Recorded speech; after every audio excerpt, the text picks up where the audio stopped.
Please welcome maybe the next president of the United States, Mr. Wayne Allyn Root, ladies and gentlemen.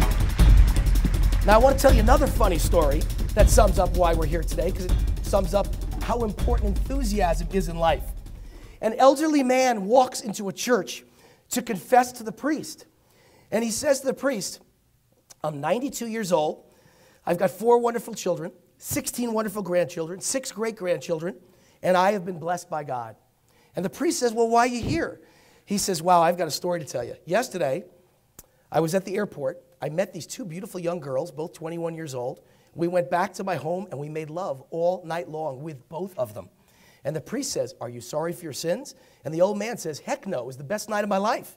And the priest says, what kind of Catholic are you? And he says, I'm not a Catholic. And he says, why are you here? Why are you telling me? And the old man says, hey, I'm 92, and I'm telling everyone.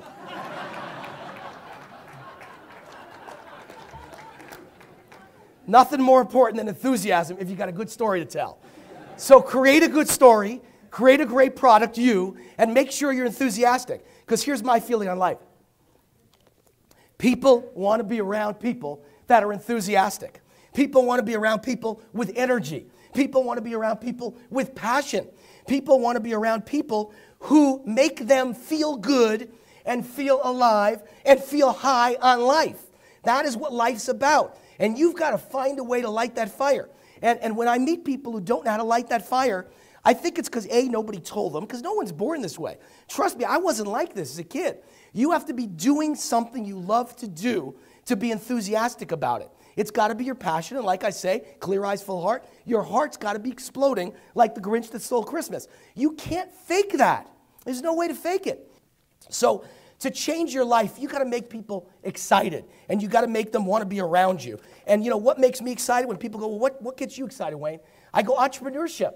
I love starting my own business. I love running my own business. I love being my own boss, you know, and that's my life.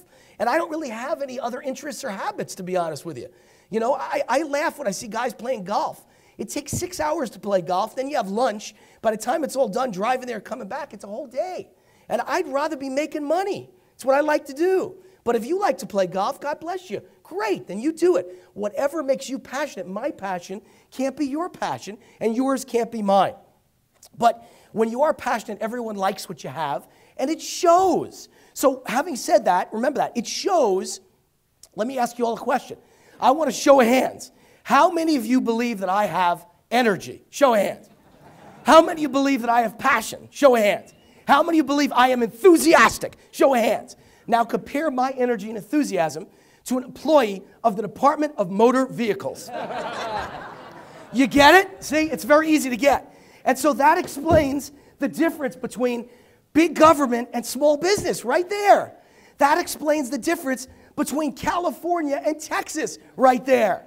Texas is full of enthusiasm because it's about the private sector. It's about make it or fail. And if you fail, we're not going to help you. California is about giving everybody a big pension and a big paycheck and health care for life. And that doesn't work. It fails everywhere in the world. And if you don't believe I'm right, how about checking out the pigs? Portugal, Italy, Ireland, Greece, Spain, all on the edge of oblivion, failure. What do they all have in common? They run their countries like California runs the state, giving away giant pensions for life. Everyone's a government employee. Everybody wants to make $100,000 a year. Everybody wants a lawyer to sue somebody. You can't run a country or a state like that. It doesn't work. But when you don't work for government and you work for yourself, like I do, I'm a high wire act, ladies and gentlemen. I'm like the fly boy with the leather jacket and the mirror sunglasses who always gets the pretty girl. You know why? Because he's flying around in a $20 million jet. He's a swaggering hero and a high wire act who might die tomorrow. That's what all small businessmen and women are in this country. You are the heroes of the business world. That's why you're here today. You want to be a hero, and you deserve a round of applause.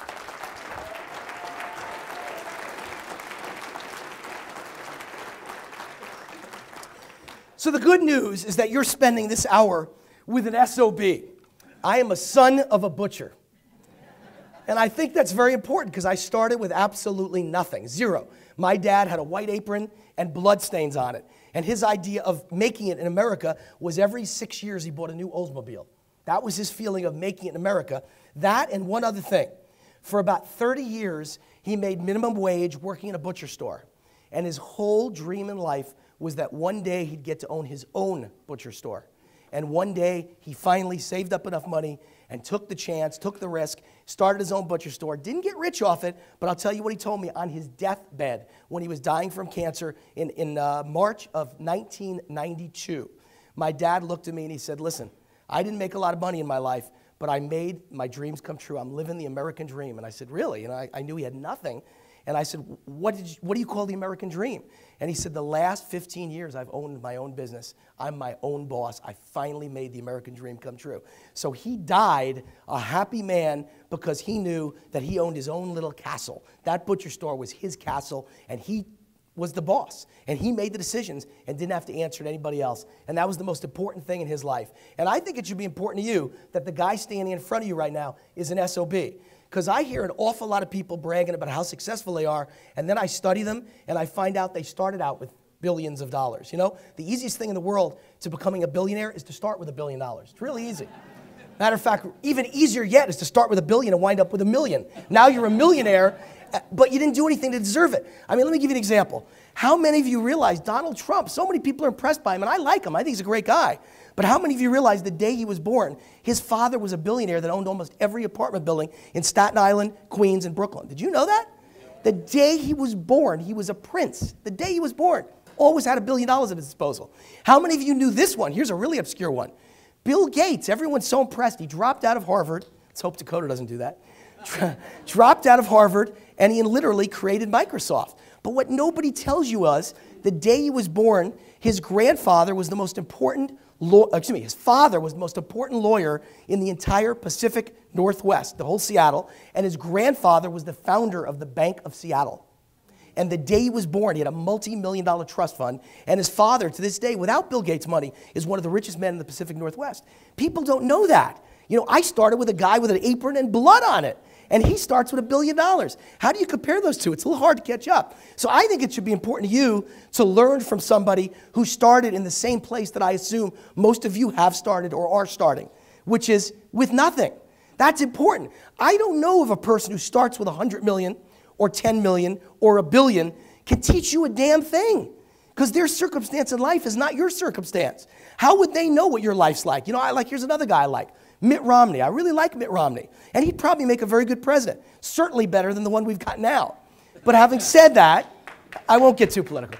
Having said that, Mitt Romney's dad was the governor of Michigan the day he was born, and the CEO of American Motors, the 4th biggest car company in the United States of America. So the fact that Mitt Romney today is worth over $300 million doesn't help any one of you, because he never had to work and start from the bottom and fight against all the problems in the business world. As Gene Simmons said yesterday, by the time you pay the bills and you pay your employees and you pay the taxes and you pay the payroll and the health insurance and all the other rules, the workers' compensation, there's nothing left. You almost wish you were the employee, not the business owner, you know? And so do you think Mitt Romney's ever had to worry about things like that? Do you think Bill Gates ever had to worry about that? Do you think that Donald Trump ever had to worry about that? No. So I hope it helps you that I come from a place that I think could really help you. And no matter how bad the economy is, and I predict it's going to get worse, not better. And I think we're in for a tough 10 years. I think we're at the start of a Great Depression too. And I don't just blame Obama. I blame Bush. I blame Obama. I blame every president for the last 50 years for spending too much and growing government too much. But having said that, I believe that from the seeds of disaster comes opportunity. Lemons to lemonade comes opportunity. And with the right mindset, positive, the right attitude, enthusiastic and passionate, the right energy, boundless, the right product, you, the right belief system in yourself and your family and in God, the right amount of discipline, focus, and detailed game plan, the right amount of tenacious and relentless spirit, the right amount of chutzpah, as I call it, New York attitude, with clear eyes and full heart, anything is possible. You can't lose.